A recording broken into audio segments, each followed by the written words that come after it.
Welcome back to the Morning Cover Podcast, and this is me, Alan. Today, I'm joined by Sean Connor from AGI Global Logistics. In this episode, we discuss the pros and cons of being a driver before becoming a transport manager, and how Optimus Prime led Sean to working in transport in the first place. We also discuss the importance of taking advice wherever possible, which reminds me, have you checked out the TMC yet? Seriously, what have you been doing? We now even have a free plan on the TMC, so you really do have no excuse. So go to tmcollective.co.uk and check out the #1 transport manager community today. Anyway, let's get to it.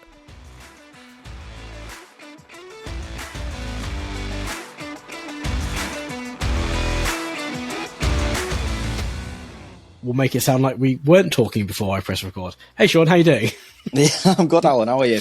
I'm very good, very good. To our listeners that might have just come halfway through this conversation, I'm joined by Sean Connor from AGI Global Logistics today. And I kind of wanted to get you on, Sean, to kind of talk about your journey, your kind of route through kind of from where you started to become transport manager and what you're doing today. Because as we kind of realised, you're not actually transport manager at AGI, you're doing something very different. So I kind of wanted to focus on your TM journey, because that's what a lot of our listeners want to hear, but also then what you're doing now. So first of all, welcome. Thank you very much for joining me. No problem. Thanks for having me on. Let's start at the beginning. So how did you get into transport? What was your kind of first foray into the world of transport logistics? I think it's something that I've always wanted to do.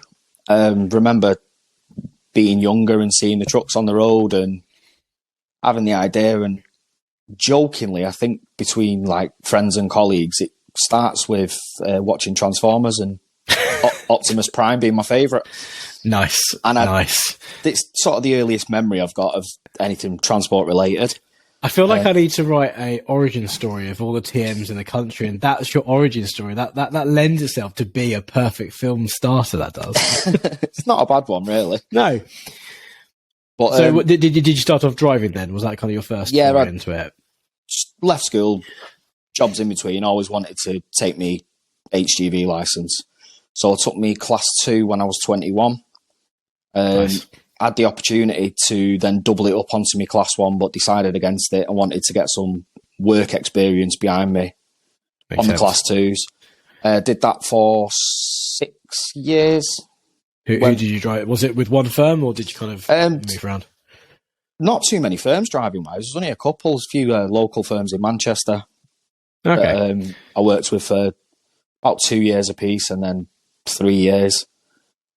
Started with a firm who put me through my class 1, which was really good, because the reversing test is always a struggle.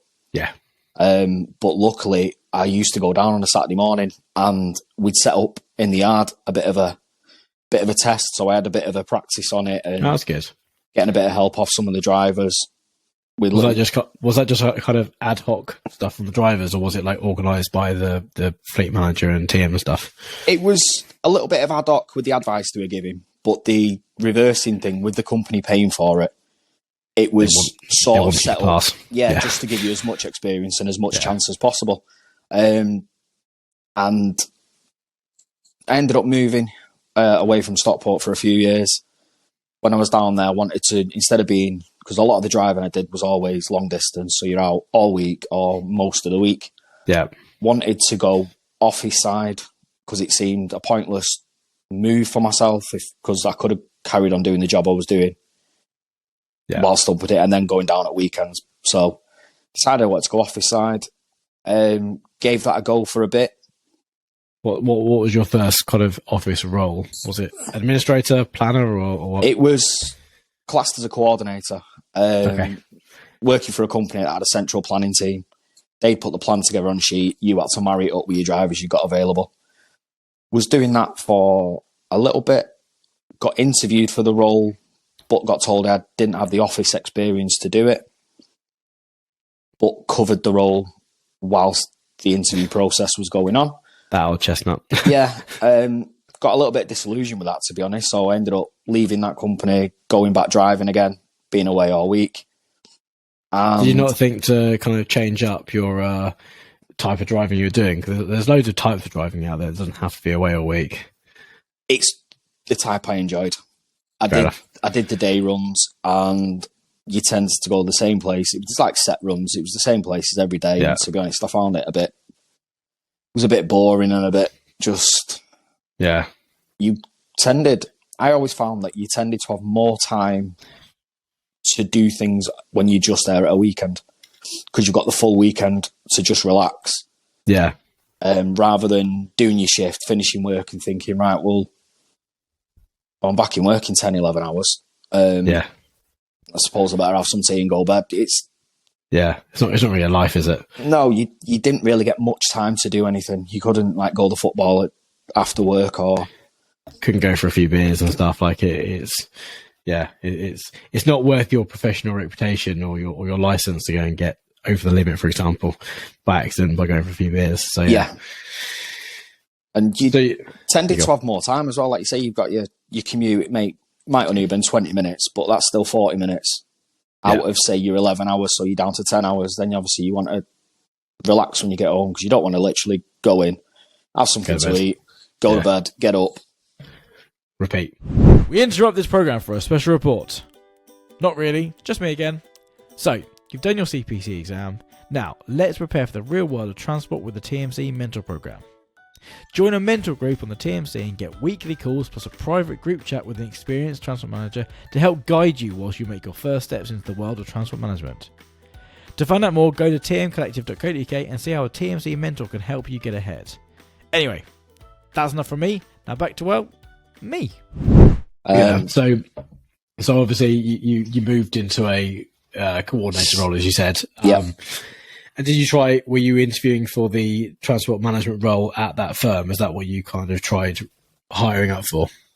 No, it was an idea, obviously, to work my way up, like I had done from going to class 2 to class 1. And then obviously I know you've got to start, get your knowledge and work your way up. So it was an idea that I've wanted to do. An idea that I thought it'd be more of a career, because I never really wanted to be like some of the old drivers I used to work with that are late 50s, early 60s. Yeah. Still doing that. And I'm thinking, well, do I really want to be doing that in 25, 30 years' time? Yeah. And, I'd rather go in, do my bit. I think it's really important as a TM, as a office-based role, or a kind of a non-driving based role, working with drivers, that you actually know what it's like to be a driver, though. I think it's really important because, do you find it important that you are an ex-driver, as in you have a license? Do you find you're respected by when you were being a TM, did you find you were more respected by your drivers because you actually know what they're doing, or did it not really make a difference to you? Me personally, I think it helped. It helped in the initial process when you're first still learning the role and you're still getting used to the difference between the office side and the driving side, because drivers will have thoughts in the head of what happens in the office. Not a great deal. Throw something together and just drivers will sort it. And then when you actually do it, you see everything that comes behind it, and you start to appreciate more the better ones you've worked with. Yeah. But it did help in the first place that I was saying to someone, right, about going to this collection, and might have been something simple as access, or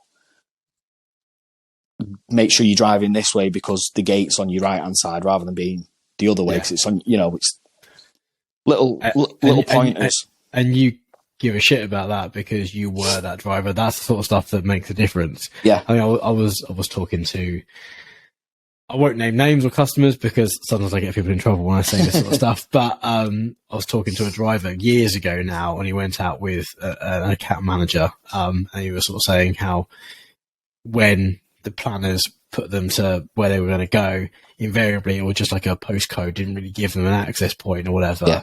And he had to get his phone out while driving to actually go onto Google Maps and zoom in and have a look at the access point. And he was like, "Oh, you can't touch your phone." I was like, "Well, how do you want me to get into the site?" Like, I know you're not meant to use your phone, but it's like actually sometimes there's a disconnect between what happens in the office and what happens on the road. And I think having people in the office that understand what it's like on the road makes that difference smaller, doesn't it? Like you say, you gave those tips and you were sympathetic to your driver's needs, not just say, just get on with it. Yeah. And you can understand the issues and the struggles, and yeah, it's busy in the office, but the driver rings, he might be asking a simple question that could then lead into a 5, 10, 15-minute conversation about anything and everything. Yeah. And I was always ended to be the ear that they'd complain about customers and delivery sites at. Yeah. Because I've said to many drivers, I'd rather them ring me and moan at me about it than moan at the customer, because they've got that professional. Yeah, yeah.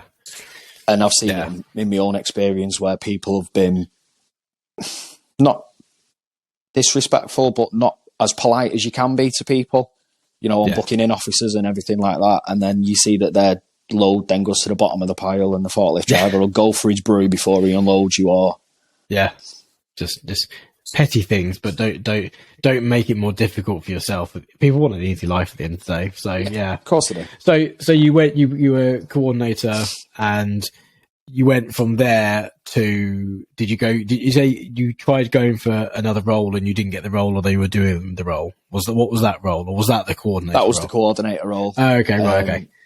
I then ended up going back to that place as a coordinator on an off chance, in doing a delivery, and they were saying they were still struggling. Do I want to reply? I had the interview, and then I worked there for a while, moved on to a planner at the place I was driving at previously. Okay. And then did you find your experience as a driver really help that role? Yeah. Yeah. Yeah. I think I have worked with people. I don't think it's the be all and end all, because I have worked with people that haven't got their HGV license. They've only got a car license, and they have been absolutely brilliant at the role because they spent the time to understand the driver's thoughts and the driver's feelings, and they'll take on the bit of advice. Like, they could come back with a delivery note that says, look, can you add on the notes for the next driver? Please go in off such and such a road, because it's a hell of a lot easier. Yeah. And they will take it on and add it onto the sheet, so it comes up the next driver's got looking at his notes, and he's all right, that's the way into it. Yeah. Or daft things like opening times, closing times. Yeah. There's nothing worse than getting out of bed 2 hours earlier than you needed to go and sit outside somewhere for 2 hours because they don't open till 9, but the sheet says 7 and someone's not updated it. Yeah, I was talking to another potential guest for the podcast, and he's just started working at a firm that supplies school supplies, and obviously you can't travel between 8:30 and 9:30 and 2:30 till 3 or whatever. But also, they're not open before 8:30. They're only open like 9 till 3, or whatever. And so deliveries, you only have a really small. Not only do you have windows you can't deliver, you can only actually deliver in like between like 9:30 and 2:30. Yeah. So it's things like that. I mean, obviously they specialize in that, so they know. But I think he was saying like the drivers know the runs. They have their set schools they go to. They know their access points. They know how to get in. They know who's the right person to talk to. They know who's the sort of like point of contact at the site and stuff. And I think that's really important. I think as a driver, you know that. And if you've got people doing different shifts, I guess planners passing that information on is also really important. Yeah. I'd say so from my experience. It just makes everyone's life easier, because it makes the driver's life easier. It'll make the receiving site, like you say, they'll arrive at the times that they requested, the times you can get access. From the office side, you're not then going to get the phone call complaining that you've not given this information. Yeah, and obviously the worst case is if they don't get to site, you then got to deal with an RC customer getting RC at you for not delivering on time, and depending on the load and stuff, that delay can be quite costly. Yeah. So I think it's all really. I think it's all really important. So you became a planner at that firm, and you did that for how long? I was there for about 2 years before I then moved back up to Stockport. Okay, so what part of the world was that all? It was in Staffordshire. Okay, so you moved back to Stockport, and is that where you sort of retrained as a TM? Yeah, worked with a couple of companies, just trying to find a role that was similar to what I was doing, because I really did enjoy that. I've found working with smaller companies seem to suit me more than the bigger corporation type companies. Yeah. It's not more the personal feel, it's more the actual variation in your role, because you are then dipping into everything rather than just being like that. That's your bit. Once you do that, it then goes down the line. It's like being on a production line, isn't it? You do your bit, it then goes down the line to someone else. Whereas it was good to be able to get the work, plan the work, sort the work out, keep the customers up to date. Yeah. Get your PODs back, make sure they're right for the invoicing. Yeah. I think it's really nice. I mean, we here at Hub, we only specialise in working with small operators. I think we're a startup ourselves. We're only got kind of a few employees, and it's like everyone has to muck in and do what's needed to get the job done. I think it's nicer than being seen as a faceless, replaceable cog in the machine. Yeah, I think it's nice to feel. I personally share that. I think that's important. So yeah. What was the moment you decided you wanted to become a TM? What sort of happened? Did anything happen, or was it just like a next stage, or what? It's always sort of been there in the back of my mind. Something I wanted to do. I think it was mainly when COVID hit. Okay. That you actually, because I was still going into work, doing my bit, doing my job. But obviously at a weekend, or after work, it was nothing going on. You sat there watching everything on Netflix. Yeah. So I was like, right, well, how can I put this time to use? Could I do? And look into it and go for it off my own back. So it was always something that I wanted to do, and I started looking into a lot more, and then fortunately I started with a company that wanted to put me through that. Okay, so it was all paid for and supported by the company then? Yeah. That's handy. Yeah, yeah, very handy. But it was. I ended up doing it as an online course off. I mean, the company paid for it, and obviously they sorted out everything with that side of it. But the actual learning of the material was done after working an evening over a weekend. Hell of a lot of reading. How did you find that? Some bits weren't too bad because I'd had the experience of doing the bits. A lot of when I did it, the custom side was mainly starting. I think it was the first or second time that had been put into the exam. Fair enough. So that was an eye-opener. Yeah. And I still now have to check many of the Incoterms and everything in the book because they ended up just blurring into letters. I think if you don't use the thing and you're not doing it, because as I'll come on to, you're not actually acting as a TM officially anymore. So it's like if you stop using it, you do forget that sort of stuff. Yeah, which I think the book's always a good reference point. Yeah, yeah. So was it a self-taught course, or was it kind of an instructor-led course and then reading on top of that? It was more self-led. All the information and the options were there to watch the online videos or join the day courses if you could. Unfortunately, a lot of the times ended up being times I was working or they clashed with plenty of stuff.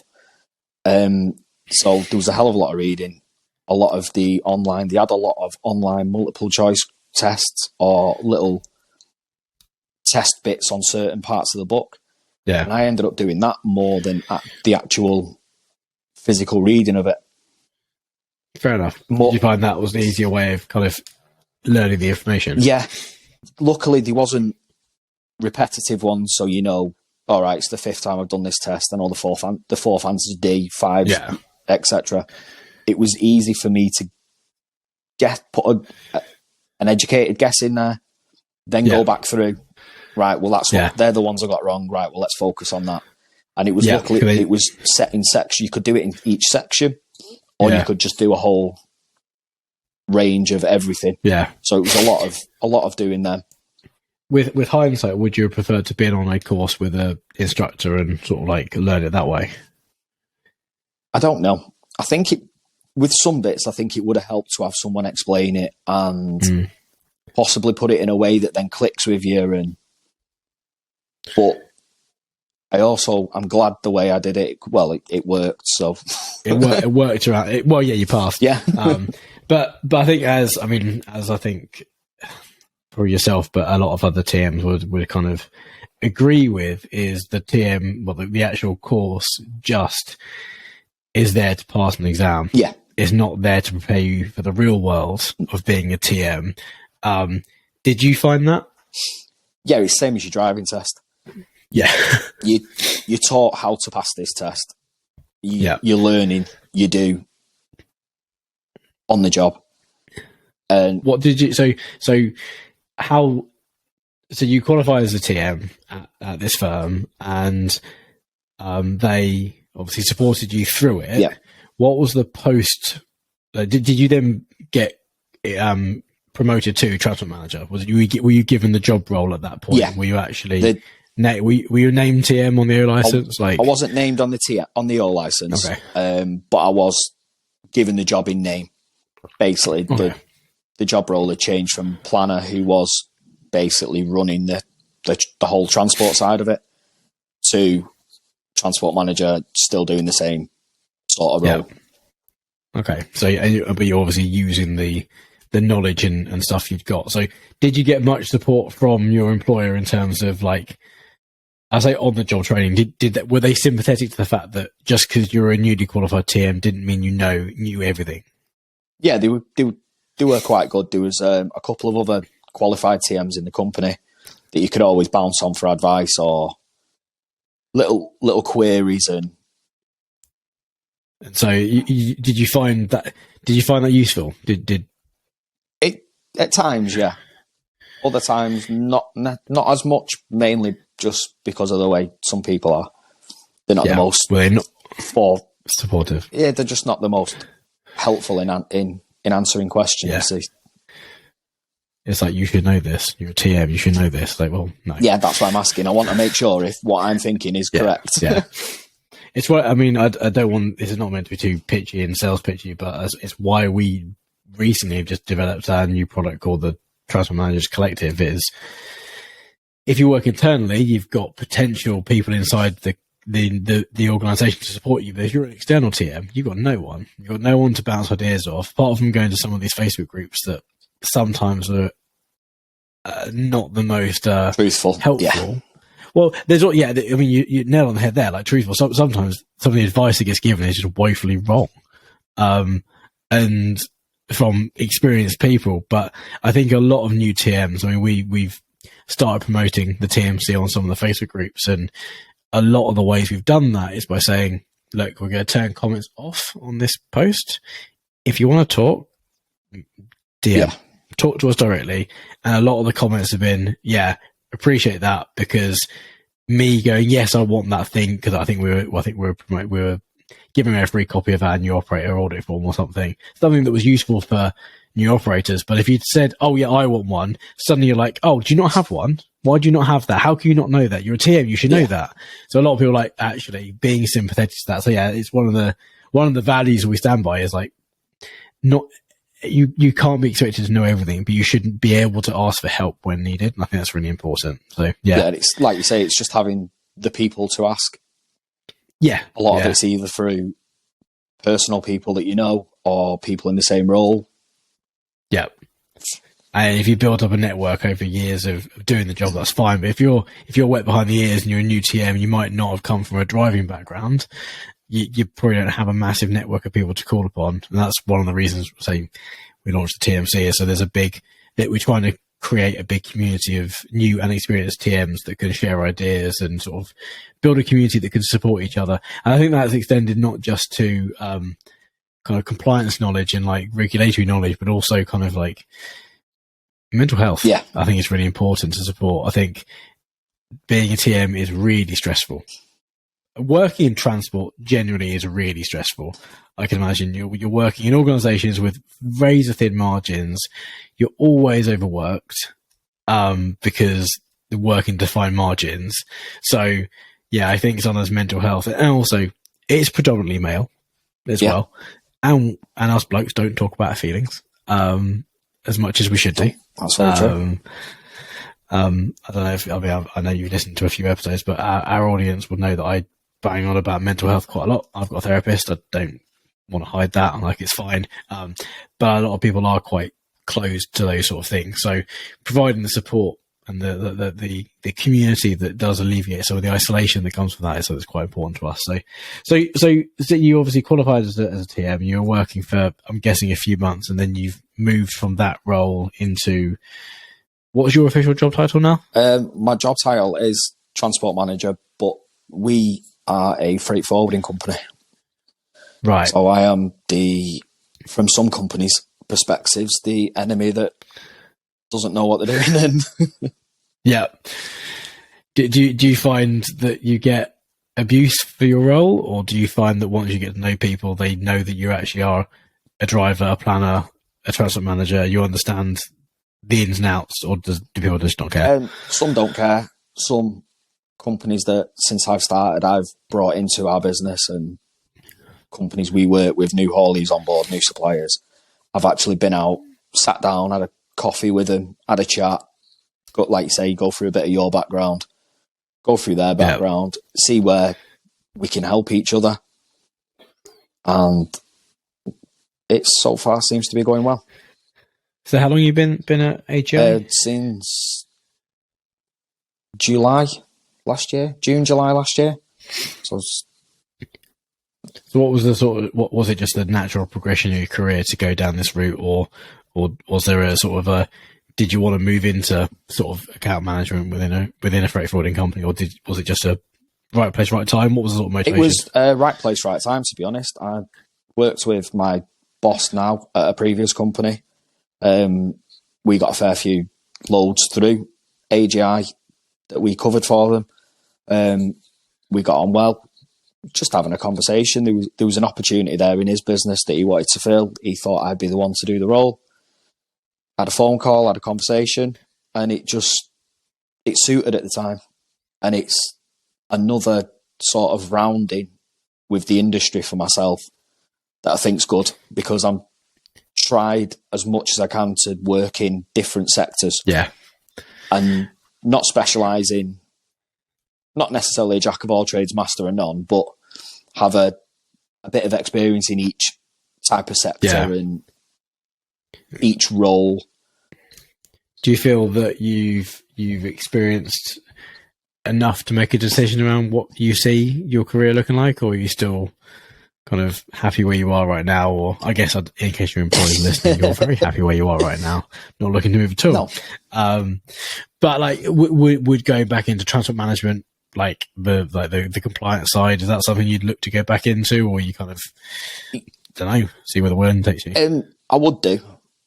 It's always been an idea and a hope that I would be able to have my own company or something along those lines. So that is something in the future I would like to do.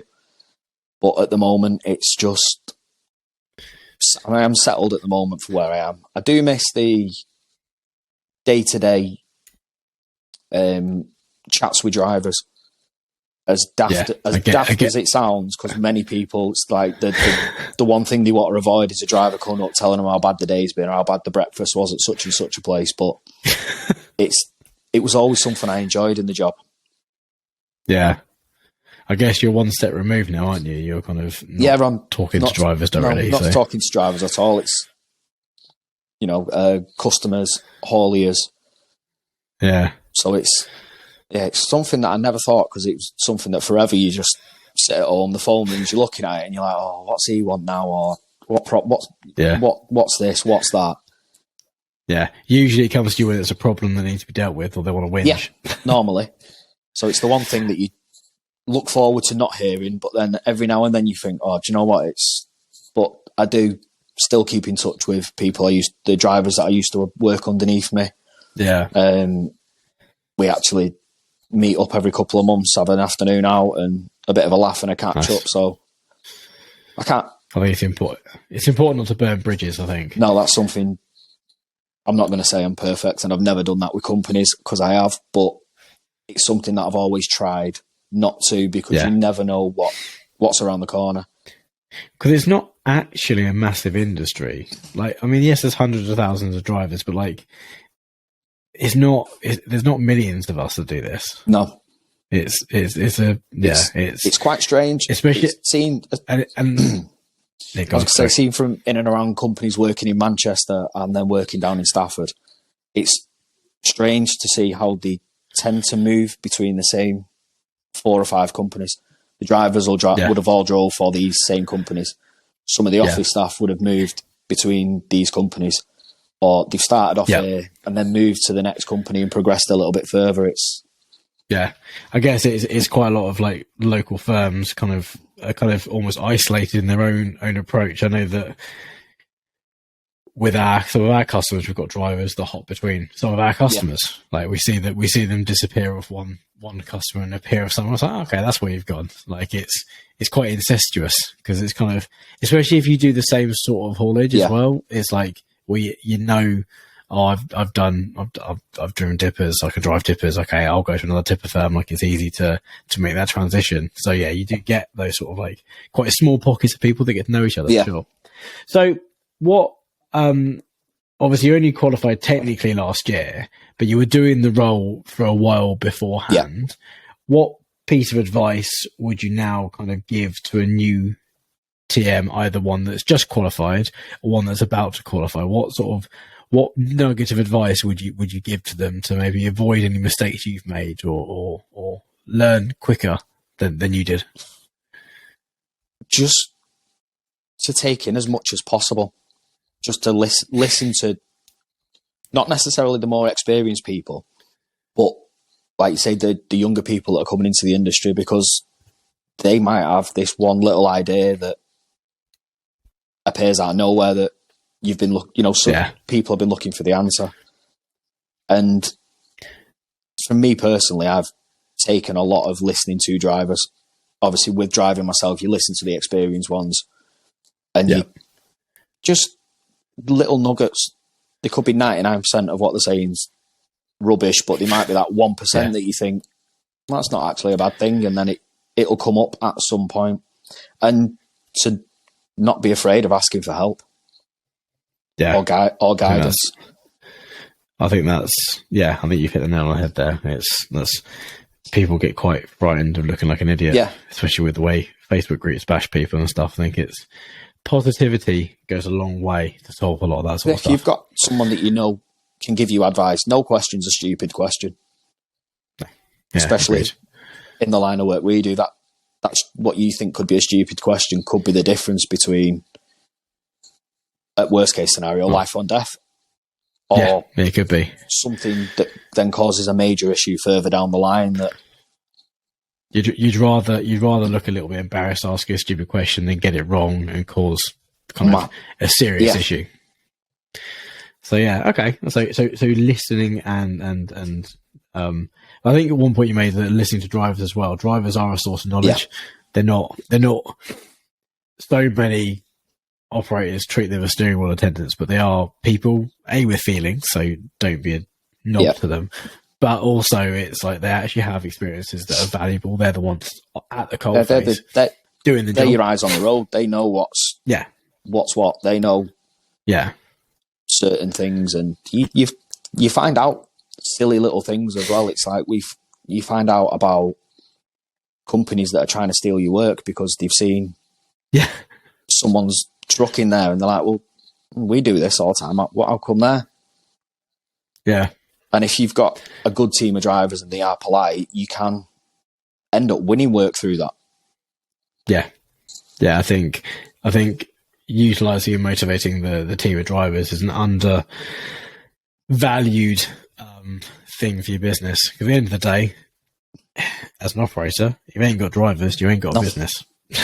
It's quite simple. So, okay, well, I think that's a really, really useful piece of advice, is listening to everyone and anyone you come across. You never know where your next idea is going to come from. And I think with that last bit of advice, we'll start to wrap up. So, have you got any questions you want to ask me, seeing that we're sitting here? Have you got anything you want to ask? Or? I haven't actually. It's more, I'm interested more to look into the services you provide more and find out more about. That's something Well, we can definitely talk off air. I'm keen to not turn this into a pitch because sometimes I think Sammy asked that last year on like, oh, so what is it you do? I was like, oh, I could talk about this for hours, but I don't think our audience give a shit. So, well, they should give a shit. I want them to buy all our stuff, but I don't think they don't listen to podcasts to hear me wang on about it. So yeah, we can talk afterwards. But I think that's a good kind of point to end here. So yeah, thank you, Sean, for joining me.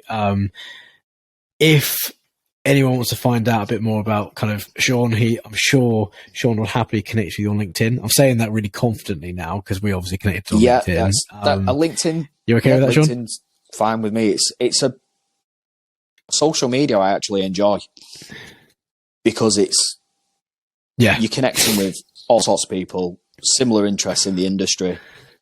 It's worked out for myself. This is how I've sort of got my job role through a connection on LinkedIn, getting work, and then the relationship builds from there. And you don't get as much, like you say, rubbish putting in comments as you do on Facebook. Yeah. I think it's a different field, Facebook. But saying that, you do still get people posting photos and selfies themselves, which at the end of the day is a social media. It is meant to be social, so I don't think you can avoid that entirely. But yeah, no, I think we've connected on LinkedIn recently. It's something I would recommend connecting with Sean. And yeah, that's it really. So thank you very much for joining me, Sean. And I will let you know when this episode goes live, and you can listen to your lovely dulcet tones back that's again. One thing I'm not looking forward to. Yeah. I mean, think about it. For me, I do dozens of these, and I've got to listen to all of them. So anyway, thank you very much for joining me, Sean. And I guess I'll catch up with you. Thanks for having me on. Cheers, Alan. Cheers.